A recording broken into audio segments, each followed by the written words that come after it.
Oke.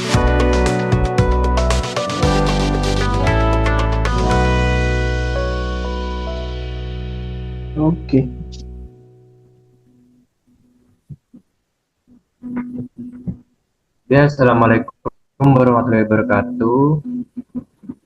Kami di sini akan menjelaskan mengenai modul 1 dan 2 di mata kuliah Sistem Berbasis Data. Sebelumnya perkenalkan, saya Pembimbing Mantara dengan NIM 2074 dan ada rekan saya Faris dengan NIM 2081 dan ada rekan saya Kak Jody dengan NIM 2016.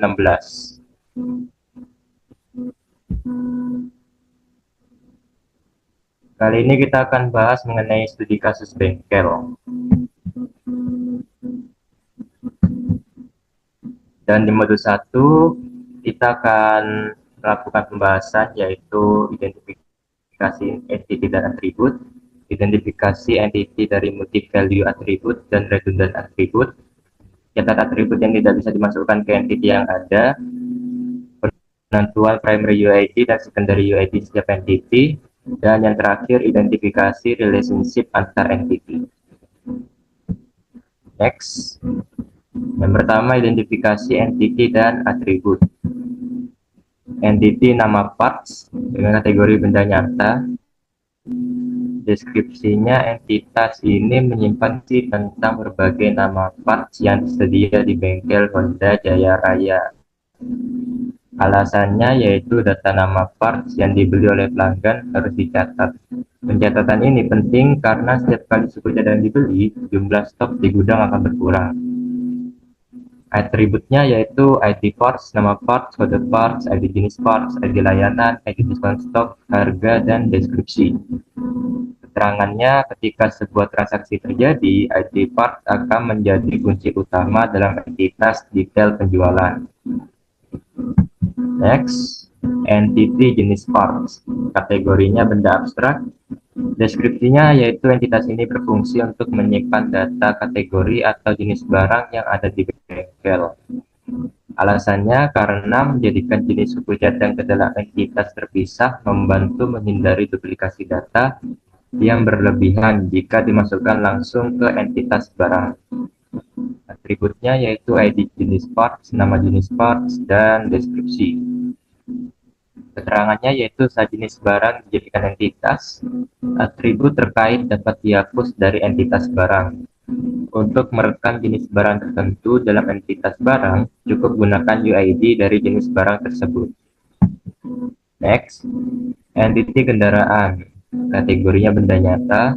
Dengan deskripsi, entitas ini menyimpan informasi tentang kendaraan yang ditangani di bengkel. Alasannya karena data setiap kendaraan yang masuk ke bengkel harus dicatat untuk keperluan arsip dan transaksi.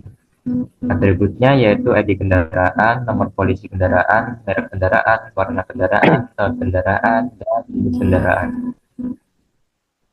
Keterangannya yaitu informasi seperti jenis, merek, tahun, dan warna kendaraan dapat menjadi redundan jika tidak dikelola dengan baik. Suku cadang yang digunakan untuk menangani kendaraan dicatat dalam entitasnya sendiri dan tidak perlu dimasukkan ke dalam atribut kendaraan. Entity pelanggan, kategorinya benda nyata.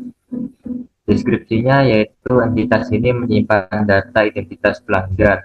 Alasannya karena mencatat nama pembeli sangat penting untuk membuat struk. Selain itu, informasi ini diperlukan untuk mencatat setiap transaksi pembelian. Atributnya yaitu ID pelanggan, nama pelanggan, dan nomor telepon. Keterangannya saat transaksi berlangsung penting untuk mencatat ID, nama, dan nomor telepon pelanggan. Next ada entity mekanik. Kategorinya benda nyata dengan deskripsi entitas ini menyimpan informasi tentang mekanik yang bertugas di bengkel. Alasannya karena setiap transaksi yang melibatkan perbaikan kendaraan memerlukan mekanik yang bertanggung jawab, sehingga data mereka harus dicatat. Atributnya yaitu ID mekanik, nama mekanik, alamat, dan nomor telepon. Keterangannya pencatatan ID mekanik diperlukan untuk mengelola dan melacak aktivitas transaksi yang terkait dengan mekanik tersebut. Next, ada IP layanan. Dengan kategori benda abstrak, deskripsinya entitas ini menyimpan data tentang jenis-jenis layanan yang diminta oleh pelanggan. Alasannya karena penting untuk membedakan antara pembelian suku cadang dan jasa perbaikan untuk memudahkan pencatatan transaksi di bengkel. Atributnya yaitu ID layanan dan kategori. Keterangannya, perbedaan ini diperlukan untuk memisahkan transaksi suku cadang dari jasa perbaikan. Next, ada entity transaksi. Kategorinya peristiwa, deskripsinya entitas ini menyimpan data transaksi yang terjadi di bengkel. Alasannya karena semua transaksi penjualan harus dicatat. Atributnya yaitu ID transaksi, nomor faktur, tanggal transaksi, ID mekanik, ID nama parts, ID pelanggan, ID kendaraan, dan ID diskon. Keterangannya, data transaksi dibutuhkan untuk melayani pelanggan dan berfungsi sebagai bukti bahwa sebuah transaksi telah terjadi. Selanjutnya ada entity diskon, kategori benda abstrak. Deskripsinya yaitu entitas ini menyimpan data tentang potongan harga untuk barang atau jasa. Alasannya karena entitas ini dibuat karena ada kemungkinan jumlah potongan harga yang sama untuk beberapa barang atau jasa. Atributnya yaitu ID diskon dan jumlah potongan. Keterangannya, ID diskon bisa diakses melalui entitas nama parts atau item dan transaksi yang membantu menghindari duplikasi data yang tidak perlu. Selanjutnya bisa dijelaskan oleh Faris. Oke, selanjutnya identifikasi entity dari multi-value atribut dan redundant atribut. Next. Yang pertama merupakan entity jenis part. Nama entity jenis part, kategorinya benda abstrak, deskripsi. Entitas ini menyimpan data mengenai jenis item yang dimiliki bengkel Honda Jaya Raya. Alasan dijadikan entity, atribut jenis dimasukkan ke entitas terpisah untuk menghindari redundansi data. Atributnya yang pertama ID jenis parts, yang kedua nama jenis parts, yang ketiga deskripsi. Keterangannya, ketika jenis part diubah menjadi entitas, atribut terkait dihapus dari entitas barang. Untuk merekam jenis barang tertentu dalam identitas barang, cukup gunakan UID dari jenis barang tersebut. Jadi jenis part ini dipisah supaya menghindari redundansi data. Lanjut. Yang kedua, entitas diskon. Kategorinya benda abstrak, deskripsi. Entitas ini menyimpan data potongan harga untuk item atau layanan. Entitas ini dibuat karena ada kemungkinan jumlah potongan harga yang sama untuk beberapa barang atau jasa. Atributnya yang pertama ada ID diskon dan yang kedua adalah jumlah potongan. Keterangan ID diskon dapat diakses melalui entitas nama parts atau item dan transaksi sehingga tidak menyebabkan duplikasi data yang berlebihan. Lanjut. Yang ketiga, catat atribut yang tidak bisa dimasukkan ke entity yang ada. Yang pertama, atribut uang kembali.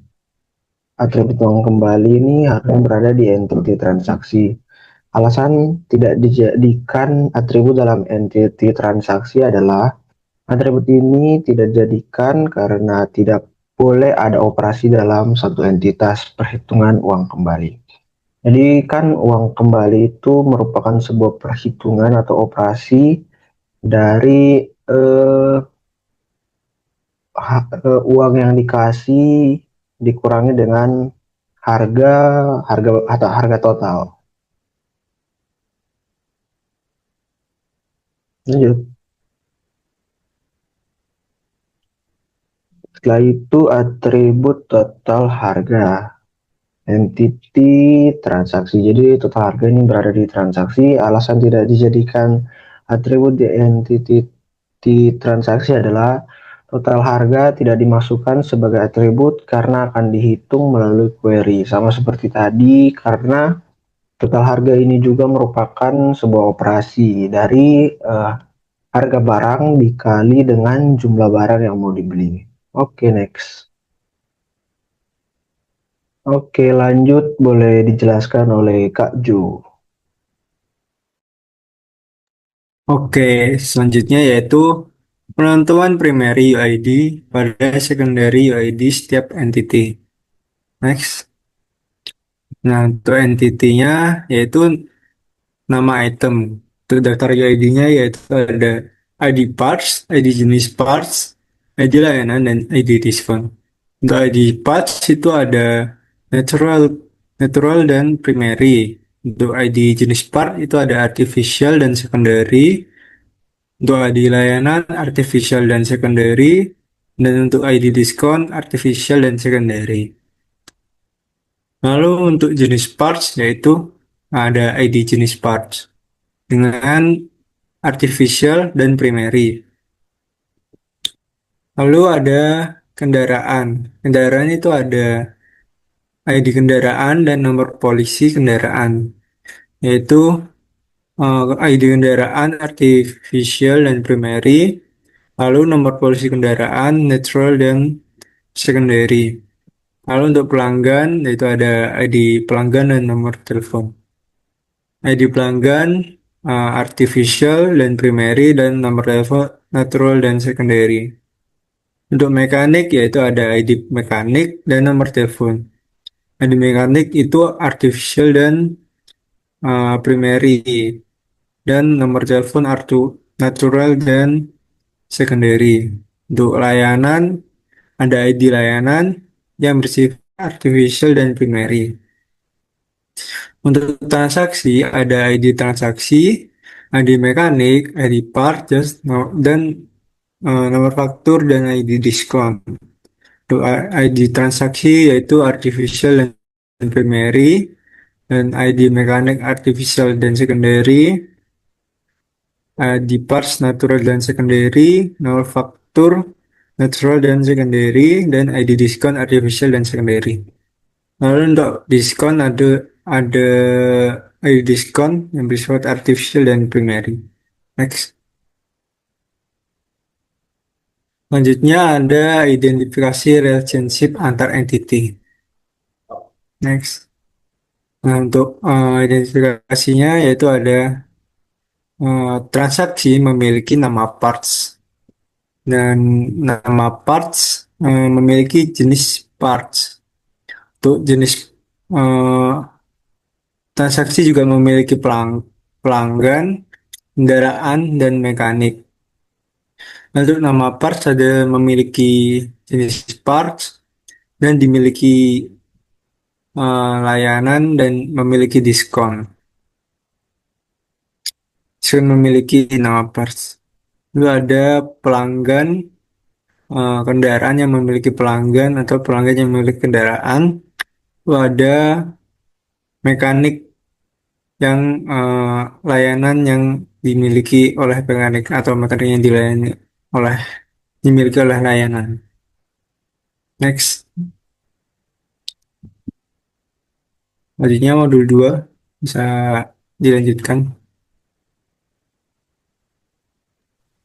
Oke, lanjut.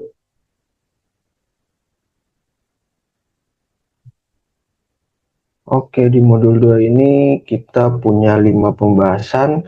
Jadi yang pertama itu pemberian nama relationship, yang kedua optionality entity yang terlibat relationship, yang ketiga cardinality setiap entity yang terlibat, yang keempat ERD, dan yang terakhir membaca relationship menggunakan RDIS. Lanjut. Beri nama relationship. Lanjut. Oke, yang pertama seperti yang tadi itu, contohnya seperti di kiri itu transaksi menjual nama nama parts atau barang. Nah, ini lagi nama parts dijual di transaksi seperti itu. Ada juga ini eh, nama parts berjenis jenis parts. Ada transaksi lagi, transaksi dilakukan oleh pelanggan, transaksi memuat kendaraan, dan transaksi ditangani oleh mekanik. Yang kedua tadi nama part dijual di transaksi, nama parts berjenis jenis parts, nama parts dipunyai layanan, dan nama parts mempunyai diskon. Untuk jenis parts terdiri dari nama parts atau barang. Selanjutnya pelanggan. Pelanggan melakukan transaksi. Dan yang kedua pelanggan memiliki kendaraan. Selanjutnya mekanik. Mekanik menangani transaksi. Dan mekanik menangani layanan. Itu layanan mempunyai nama parts atau barang. Layanan juga ini ditangani oleh mekanik. Dan yang terakhir diskon. Diskon dipunyai nama parts atau barang. Lanjut.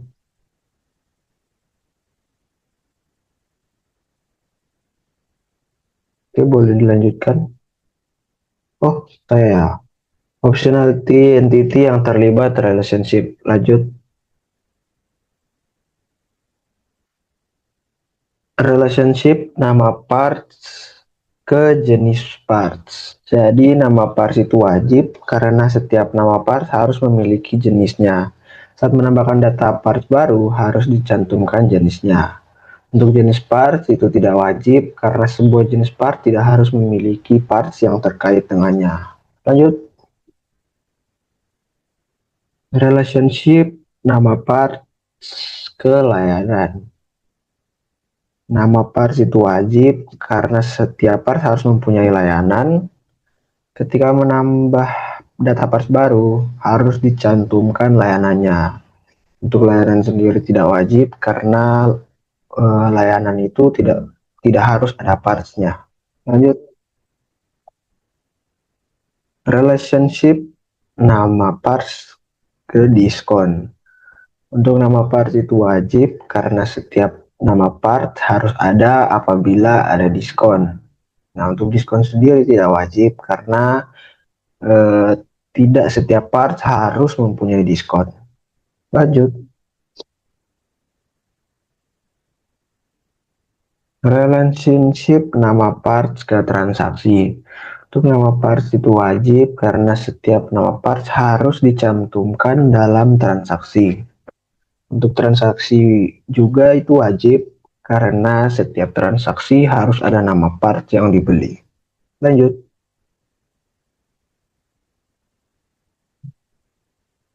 Selanjutnya ada relationship layanan ke mekanik bengkel. Untuk layanan sendiri itu wajib karena setiap layanan itu harus ditangani oleh mekanik bengkel. Begitupun dengan mekanik bengkel bersifat wajib karena setiap mekanik harus melayani layanan. Lanjut. Relationship transaksi dan mekanik bengkel. Nah, untuk transaksi ini bersifat wajib karena setiap transaksi harus ditangani oleh mekanik. Dan begitupun dengan mekanik bengkel, wajib karena setiap mekanik harus menangani transaksi.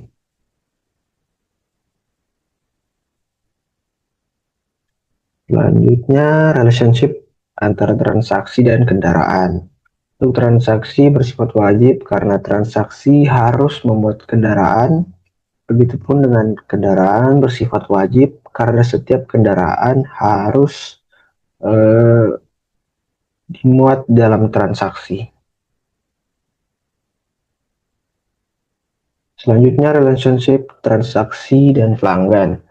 Transaksi itu bersifat wajib karena setiap transaksi harus dilakukan oleh pelanggan. Begitupun dengan pelanggan bersifat wajib karena pelanggan harus melakukan transaksi. Lanjut. Selanjutnya relationship kendaraan dan pelanggan. Nah, untuk kendaraan sendiri bersifat wajib karena setiap kendaraan harus dimiliki oleh pelanggan. Dan pelanggan juga bersifat wajib karena pelanggan harus memiliki sebuah kendaraan. Lanjut, mungkin boleh dilanjutkan. Baik, kali ini kita akan bahas mengenai kardinality setiap entity yang terlibat.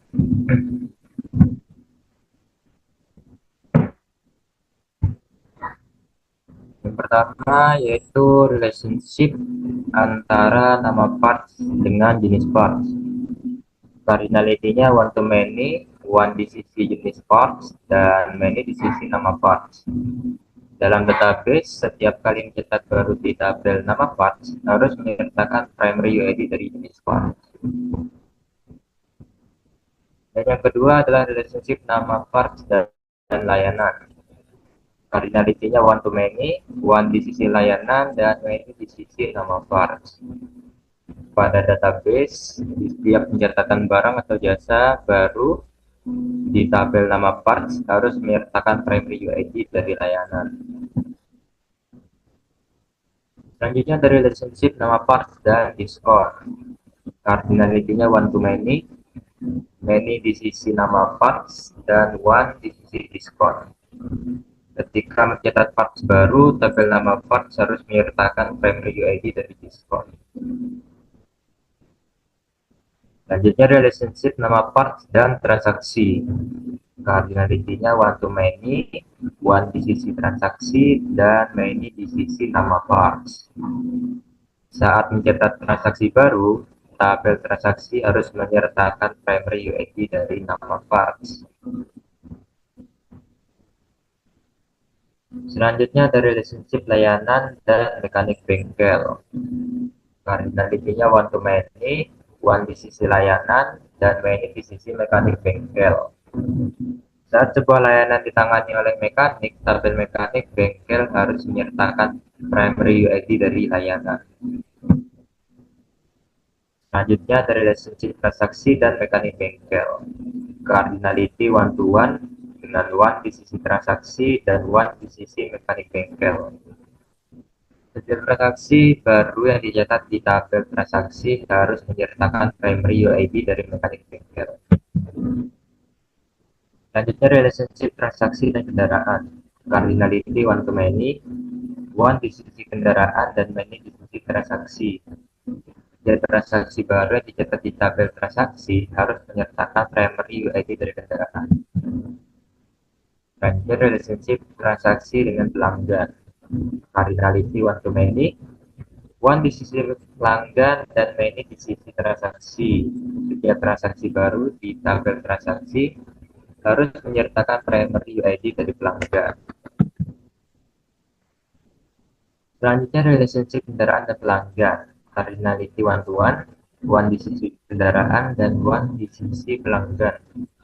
Ketika mencetak kendaraan baru, tabel kendaraan harus menyertakan primary UID dari pelanggan. Dan selanjutnya adalah IRD. Dan inilah bentuk IRD dari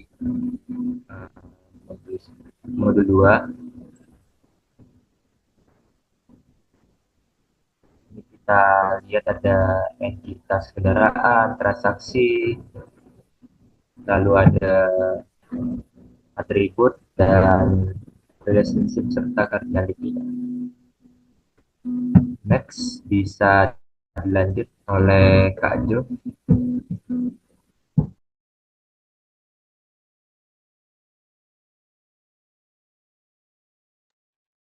Oke, selanjutnya yaitu membaca relationship menggunakan ARDIS. Next, next. Sistem basis data yaitu relationship nama nama parts dan jenis parts. Setiap nama parts harus memiliki tepat satu jenis parts, dan setiap jenis part harus mencakup satu atau lebih nama parts. Lalu untuk relationship nama parts yaitu layanan. Setiap nama parts harus dimiliki oleh tepat satu layanan dan hanya satu layanan. Lalu ada setiap layanan memiliki eh, satu atau lebih nama parts. Lalu ada relationship nama parts dan diskon. Nama parts memiliki eh, nama- setiap nama parts harus memiliki tepat satu diskon dan hanya satu diskon. Lalu ada setiap diskon dapat memiliki oleh satu atau lebih nama parts. Jadi setiap diskon boleh memiliki lebih banyak nama parts. Next.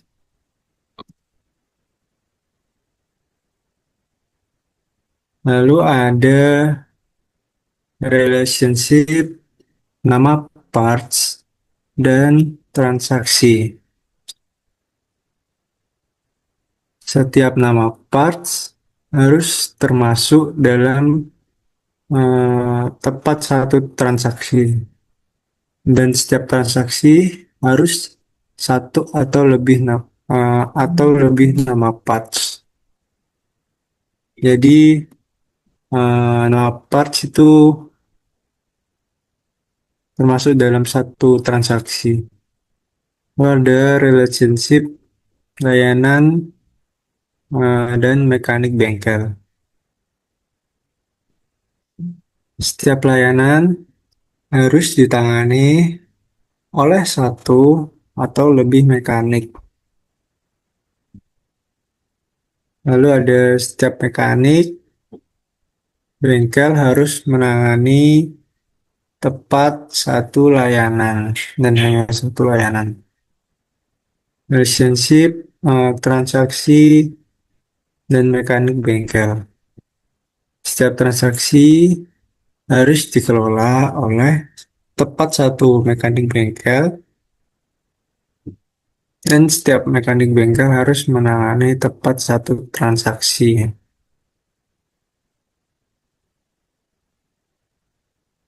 Next. Lalu ada relationship eh, transaksi dan kendaraan.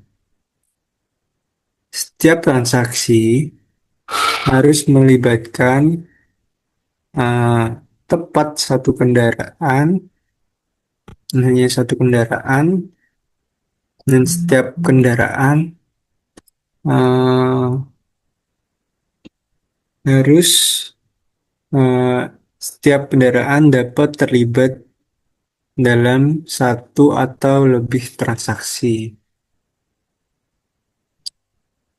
Ada relationship transaksi dan pelanggan.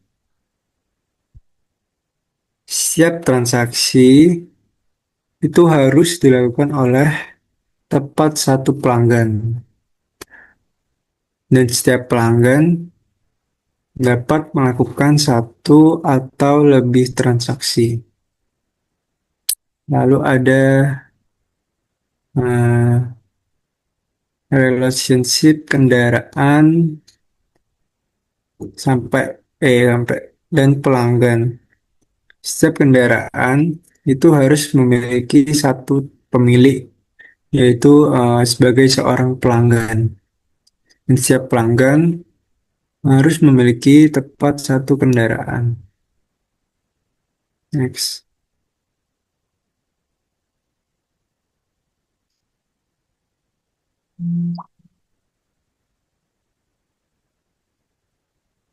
Oke.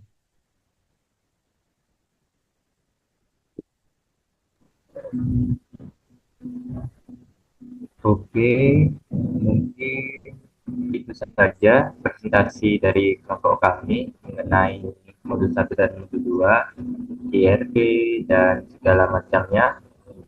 Semoga kalian dapat mengerti dan memahami mengenai topik yang kita angkat kali ini. Terima kasih telah bersama kami dari awal hingga di akhir.